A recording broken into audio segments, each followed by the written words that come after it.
कि बेटा बेटा त्रिकोणमिति में sin थीटा क्या ये होता है, cos थीटा ये होता है, ये वो होता है। तो ये जो चैनल दिख रहा होगा स्टडी स्टेबल, ये चैनल बिहार बोर्ड के छात्रों को गाइडेंस करता है, चाहे क्लास 10 के छात्र हैं या 12th के छात्र हैं। यहाँ से मैं 300+ टॉपर दे चुका हूँ।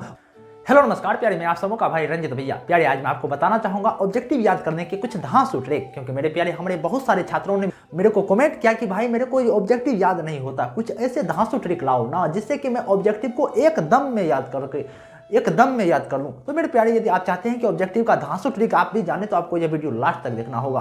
तो मेरे प्यारे यदि मैं आपको जानकारी के हिसाब से बता दूं ना, तो मैंने खुद अपने बोर्ड एग्जाम में 85% से प्लस नंबर लाया है, इसीलिए आप मेरे ऊपर बिलीव बनाकर धैर्य से वीडियो देख सकते हैं। तो मेरे प्यारे चलिए करते हैं हम अपनी चर्चा की शुरुआत। तो मेरे प्यारे मैंने क्या लिखा है, देखो मैंने लिखा है ऑब्जेक्टिव याद करने का कुछ धांसू ट्रिक। जी भाई आपने बिल्कुल सही सुना, ऑब्जेक्टिव याद करने के कुछ 5 ऐसे धांसू ट्रिक बताऊंगा। यदि आपको जो भी धांसू ट्रिक पसंद आएगा ना, वो धांसू ट्रिक का यूज करके आप ऑब्जेक्टिव को याद करोगे, ठीक ना मेरे प्यारे। क्योंकि कहा जाता है ना, मैं इस पर शायरी कहना चाहता हूं, क्योंकि कहा जाता है ना कि हर सामने को अपनी बाहों में रखो, क्या हर सामने को अपनी बाहों में रखो, हर मंजिल को अपनी निगाहों में रखो, क्या हर सामने को अपनी बाहों में रखो, हर मंजिल को अपनी निगाहों में रखो, हर जीत आपकी है ए मेरे दोस्त, बस अपनी लक्ष्यों को अपनी निगाहों में रखो। तो मेरे प्यारे चलिए करते हैं हम अपनी चर्चा की शुरुआत। तो मेरे प्यारे मैंने यही लिखा है कि ऑब्जेक्टिव याद करने का धांसू ट्रिक। जी मेरे प्यारे, यदि आप ऑब्जेक्टिव को याद करना चाहते हो ना, तो कुछ आपको इंटरेस्टिंग चीज करना होगा। क्योंकि मेरे प्यारे ऑब्जेक्टिव एक ऐसा कह सकते हो ना डिमांड है ना, जो कि बहुत सारे छात्रों को ऑब्जेक्टिव याद ही नहीं होता है। देखो ऑब्जेक्टिव याद करने के लिए आपको क्या करना होगा, हमारे 5 काम करने होंगे। कौन से 5 काम करने होंगे? पहला काम यह करना होगा, एक तो आप माइंड मैपिंग करके सहारा से आप याद कर सकते हैं। किस प्रकार से माइंड मैपिंग करके आप याद करोगे जानते हो मेरे प्यारे? देखो जैसे कि मानकर चलो कि आपके गुरुजी ने कहा बेटा ये चैप्टर जो है ना तू पढ़ के आएगा, तो किस प्रकार से पढ़ोगे? जैसे कि आप घर पर गए, रूम पर गए ना, पढ़ाई करना स्टार्ट कर दिए, जितना भी चीज तूने पढ़ा है ना मेरे भाई, उस चीजों का क्या करोगे? माइंड मैपिंग करोगे। किस प्रकार से माइंड मैपिंग की जाती है जानते हो मेरे प्यारे? जैसे कि मानकर चलो कि आपने कोई टॉपिक पढ़ लिया, जैसे कि मानकर चलता हूं मैं 10th में हूं और त्रिकोणमिति चैप्टर का बहुत सारे ऑब्जेक्टिव मैंने जैसे कि कह सकते हो कि sin थीटा cos थीटा ये सभी चीज याद कर लिया, और आप क्या करोगे कि माइंड मैपिंग से इस प्रकार से याद करोगे। जैसे कि शुरुआती पीरियड में आपने जो भी ऑब्जेक्टिव को रटा है ना मेरे भाई, आप क्या करोगे कि थिंकिंग करोगे। थिंकिंग करने के बाद क्या करोगे कि जैसे कुर्सी पर बैठकर आप थिंकिंग करोगे क्या क्या मैंने पढ़ा, क्या पढ़ा, sin थीटा बराबर क्या होता है, लंब बटा कर्द, cos थीटा बराबर आधार बटा कर्द। इस प्रकार से माइंड मैपिंग करोगे। मतलब क्या, आप माइंड से खुद प्रश्न पूछने का प्रयास करोगे। यही है मेरे प्यारे माइंड मैपिंग। मतलब मैं ये बताना चाह रहा हूं, आपने जो भी ऑब्जेक्टिव को याद किया है ना, माइंड मैपिंग लगाकर याद करोगे। जो भी ऑब्जेक्टिव याद किया है माइंड से खुद प्रश्न पूछने का प्रयास करोगे। अच्छा sin थीटा क्या होता है, cos थीटा क्या होता है? जब तक आप माइंड से प्रश्न नहीं पूछोगे ना, तब तक आपको ऑब्जेक्टिव याद नहीं होगा मेरे प्यारे। क्योंकि ये वीडियो बहुत ही ज्यादा कह सकते हो कि गहराई से सोचकर बनाई जा रही है, इसलिए आप ये बातों को फॉलो कीजिएगा। और यदि आप ये बात को फॉलो करके यदि आप पर सही बैठ रहा है तो आप जरूर कमेंट में बताइएगा। तो मेरे प्यारे मैं मानूंगा कि ये मेरा वीडियो बनाने का पर्पस बिल्कुल सही बैठा है। और आप क्या करोगे मेरे प्यारे, दूसरा मेथड से किस प्रकार से कर सकते हो, टीचिंग मेथड से भी आप ऑब्जेक्टिव को रट सकते हो। टीचिंग मेथड मतलब जानते हो मेरे प्यारे, जैसे कि मानकर चलो कि आपने क्या किया कि कोई भी टॉपिक, जैसे कि मानकर चलो कि आपने क्या किया कि कोई भी टॉपिक को याद कर लिया। कौन सा टॉपिक को याद कर लिया? जैसे कि प्रकाश का परावर्तन क्या है, ठीक ना। प्रकाश के परावर्तन को जैसे आपने याद कर लिया और किसी दूसरे व्यक्ति को आप पढ़ाने का प्रयास करोगे। अब कहोगे भाई आप ही बताओ तो हम कहाँ से किसी दूसरे छात्र को लाएं और को हम उनको पढ़ाएं? आप तो हमको लगते हो कि जो हम मास्टर बनाए कर ही छोड़ोगे। नहीं मेरे प्यारे, ऐसे नहीं करना। देखो आपने जो भी टॉपिक को पढ़ा है ना, आप क्या करोगे कि उन टॉपिक को याद करके डायरेक्ट कहाँ जाओगे? दर्पण के सामने जाओगे।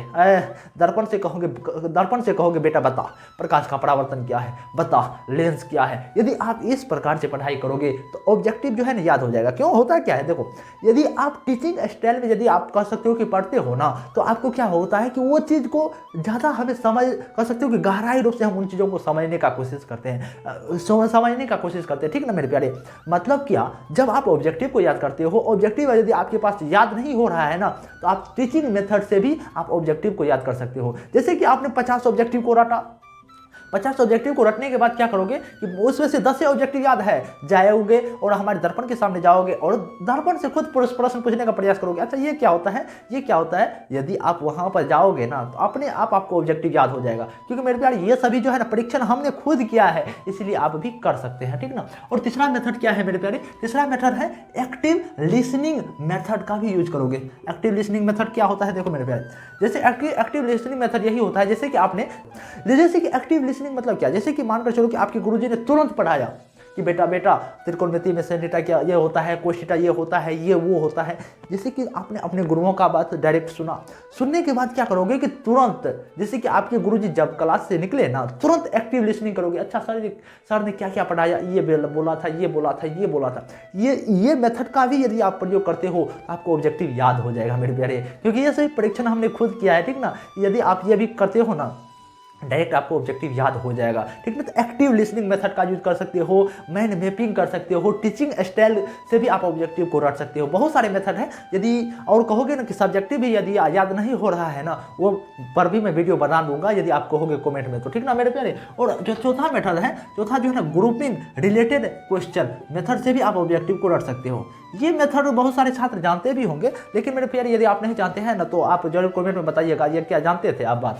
तो हमारे ग्रुपिंग रिलेटेड क्वेश्चन से किस प्रकार से, देखो होता क्या कि आप अपने ग्रुप में बहुत सारे छात्र होंगे, लगभग मैं मानता हूं कि 5 से 6 लड़के का एक ग्रुपिंग होता है, जैसे कि मानकर चलता हूं। तो यदि आप 5 से 6 लड़का यदि आप रहते हो ना कहीं पर, तो 5 से 6 लड़का जब आपस में घुले मिले हो ना, तो यदि पढ़ने वाले सभी छात्र हैं तो वहां पर आप क्वेश्चन पूछने का प्रयास करोगे कि भाई बता ना रे कि लेंस क्या होता है रे, प्रकाश का परावर्तन क्या होता है रे। यदि आप इस प्रकार से भी करोगे तो यदि देखो होता क्या कि यदि आप अपने दोस्तों से वो क्वेश्चन का जवाब सुनते हो ना, तो होता क्या कि आपको ज़्यादा बहुत ही कह सकते हो कि ज़्यादा याद हो जाता है। क्योंकि होता क्या है कि गुरु की बात उतना समझ नहीं आएगा मेरे भाई, बल्कि दोस्त का बात ज़्यादा समझ आता है। क्यों, एक तो होता क्या है कि बच्चे जो है ना अपने गुरुओं से बहुत ज़्यादा डरते हैं, ठीक ना। और ये भी डरते हैं कि कैसे मतलब कह सकते हो कि गुरुओं के लैंग्वेज में ही मेरे को जवाब देना है, ऐसा नहीं है। तो होता है मेरे भाई, आप अपने लैंग्वेज में आप किसी भी क्वेश्चन का आंसर देने का प्रयास करोगे ना, तो कह सकता हूँ ना कि वो जो है ना कह सकते हो कि आपको रटना नहीं पड़ेगा, ठीक ना। इसीलिए आप क्या करोगे कि आप अपने ग्रुपिंग में जितने भी सर्कल में दोस्त होंगे उनसे आप क्या करोगे, खुद प्रश्न पूछने का प्रयास करोगे।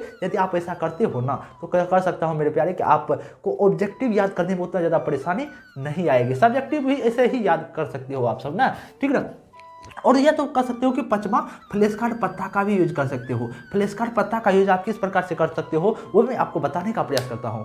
देखो मेरे प्यारे, फ्लैश कार्ड पत्ता मतलब क्या होता है, जैसे कि मान कर चलता हूँ ये मेरे पास क्या है, कार्ड है ना, जैसे कि मान कर चलता हूँ ये पेज है। इस पेज को आप क्या करोगे कि 4 टुकड़े में बांटोगे। इस प्रकार से आप याद करोगे, 4 टुकड़ा में जैसे आप बांट लिया ना, 4 टुकड़ा में बांटने के बाद क्या करोगे कि हर एक टुकड़ा को आप फाड़ोगे। फाड़ने के बाद क्या करोगे कि इस पर इंपॉर्टेंट जो आपको ऑब्जेक्टिव याद नहीं हो रहा है ना, वो हर एक ऑब्जेक्टिव को जैसे क्या करोगे कि याद करने का प्रयास करोगे। जो भी ऑब्जेक्टिव याद नहीं हो रहा है उनको इस पर लिखोगे, ठीक ना। यदि आप इस पर लिखते हो, ठीक ना, यदि आप इस पर लिखते हो, लिखने के बाद आप क्या करोगे, लिखने के बाद आप क्या करोगे कि जहाँ आप पढ़ाई करते हो ना, जहाँ पढ़ाई करते हो वहाँ पर इसको लिखोगे, रख दोगे। और जब भी आप पढ़ाई करने को बैठोगे तो ये कह सकते हो कि फ्लैश कार्ड पत्ता को, जैसे कि ये पढ़ाई कर लिया, इसको रख देते हो, फिर दूसरा फ्लैश कार्ड का पत्ता। अच्छा, ऐसे यदि बार बार करते हो ना, यदि आप किसी भी चीज़ को बार बार देखते हो ना, वो चीज़ आपने याद हो जाएगा। इस टॉपिक, इस फ्लैश कार्ड पत्ता का भी यूज करके आप पढ़ाई कर सकते हैं, ठीक ना मेरे प्यारे। यदि आप ये 5 मेथड का यूज करके आप ऑब्जेक्टिव को याद करते हो तो मैं मानता हूँ कि आपको ऑब्जेक्टिव याद करने में उतना ज़्यादा परेशानी नहीं आएगी। यदि मेरे प्यारे अभी भी ऑब्जेक्टिव याद करने में दिक्कत हो रही है तो आप कमेंट में करेंगे, और मैं इनसे भी और कह सकते हो कि और मैं इनसे भी बेस्ट वीडियो लाने का प्रयास करूँगा। तो मेरे प्यारे, यदि मैं आपको जानकारी के हिसाब से बता दूं तो ये जो चैनल दिख रहा होगा स्टडी स्टेबल, ये चैनल बिहार बोर्ड के छात्रों को गाइडेंस करता है, चाहे क्लास 10th के छात्र हैं या 12th के छात्र हैं। यहाँ से मैं 300+ टॉपर दे चुका हूँ, और जितने भी टॉपर निकले हैं ना वो मेरे नोट्स से पढ़ाई किए हुए हैं। यदि मेरे प्यारे चाहते हैं कि आप भी मेरे नोट्स लें तो आपको मेरे कॉन्टैक्ट नंबर 89 69 90 52 48 पर यदि आप कॉल करते हैं तो आपको पता चल पाएगा कि आप मेरा नोट्स किस प्रकार से ले सकते हैं। तो मेरे प्यारे, यदि आपको यह वीडियो पसंद आया होगा आप इस चैनल को लाइक, कमेंट, सब्सक्राइब जरूर करें। नमस्कार मेरे प्यारे।